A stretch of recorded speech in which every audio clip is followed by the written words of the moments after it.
So what's up sa inyo mga ka-icon, no? So ito na yung iniintay ng mga users ng icon natin, mga paps, no? Yung iniintay ninyo na sabi ko mag-upload ako, mga paps. So yun, pakilala ko ulit sa inyo. Ito nga pala yung ating motor na si Kiwi Icon 110cc na 4 na taon na natin ginagamit, no? So yun nga guys, no? So sa mga naghahanap ng mga parts and accessories ni Kiwi Icon 110cc na plug and play, ay ilalagay ko yung mga link dyan sa yellow basket. So marami-rami ako mga link na ilalagay dyan, lalong-lalo na guys yung mga naghahanap ng mga parts na kailangan na nila para sa kanilang motor na si Kiwi Icon 110cc, no? So yun guys, available na po yung complete set natin ng front shock, no?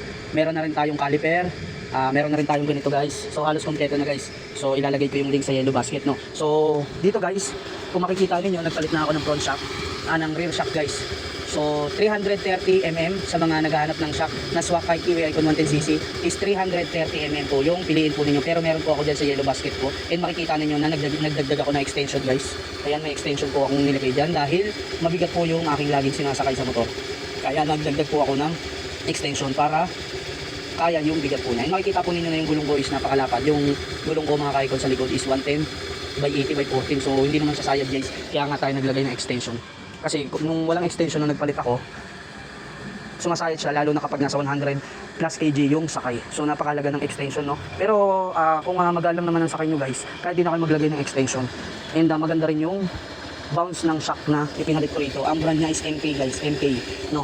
So sa mga naghahanap ng CBT set guys, plug and play guys, meron tayong available guys. Ilalagay ko yung link sa yellow basket guys, no? So yun, yung regulator guys, sa mga hindi alam kung ano nga ba si regulator. Si regulator po is napakahalaga po niyan dahil siya po yung pinaka power source ng motor po natin. Kapag nasira yung regulator natin, kahit bago yung battery mo, kahit bago yung spark plug mo, hindi po gagana yung motor po natin. And mangyayari pa sa inyo niyan, pwede kayo mawalan lahat ng ilaw, pati busina. So napakahalaga ng regulator. Meron ako niyan sa aking yellow basket, no? CVT set, panggilid, meron tayo niyang complete set, pati harapan ng guys, no? Meron tayo niyan. And sa mga naghahanap ng Bendix cap, yung nandito. So yung Bendix cap, siya naman yung nagpapagana ng push start natin. Kaya kung maririnig niyo, di ba, kapag pinush start niyo is maingay, yun po yung si Bendix, no? So kapag nasira yung spring niya, or kung gusto niyo na walang ingay kapag pinush start niyo, so pwede kayo magpalit ng Bendix, Honda Beat FI and Honda Beat Card. Pero meron tayo yan sa yellow basket na plug and play para sa Kiwi Icon 110cc natin, no? So yun, meron tayong available din na carburetor. So meron na rin tayo sa ating engine, no? Yung piston. Ayan. So kung may problema kayo sa makina ng motor ninyo, no? So ang gulong ko sa harap is 100/80/14. So napakalapad ng mga gulong ko guys. Kung makikita ninyo, mukha siyang malaki, no? Dahil sa gulong guys. So napakalaga kasi ng malapad ang gulong guys, kasi ano rin yan, malaking bagay rin yan kapag mabibigat yung sakay ninyo. So kahit pa paano, kaya niya, no, kapag malapad yung gulong ninyo. And iwas din sa semplang, no? So yun yung purpose kaya ba't ako nag-upgrade ng gulong, no?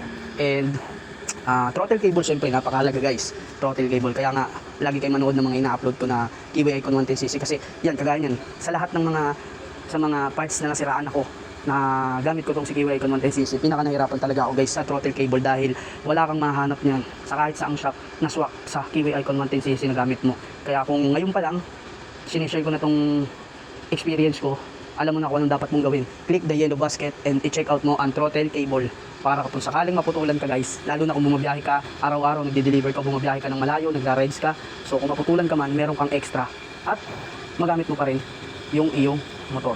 So speedometer, so meron na rin tayong available na speedometer, no? So kung makikita ninyo yung tinakbo ng motor natin,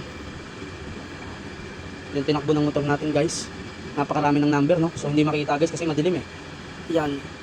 Pero magpo 40,000 na to yung tinakbo ng motor natin. So napakalayo na rin ang narating nito. Buong Quezon, nakarating na rin ng Baguio, Manila to Baguio, Batangas, buong Cavite, buong Metro Manila, hanggang Bulacan, lahat guys. So araw-araw natin gamit ang motor nito, at saka napakatipid niya guys sa gas. Grabe, sobrang lintik na tipid sa gas to.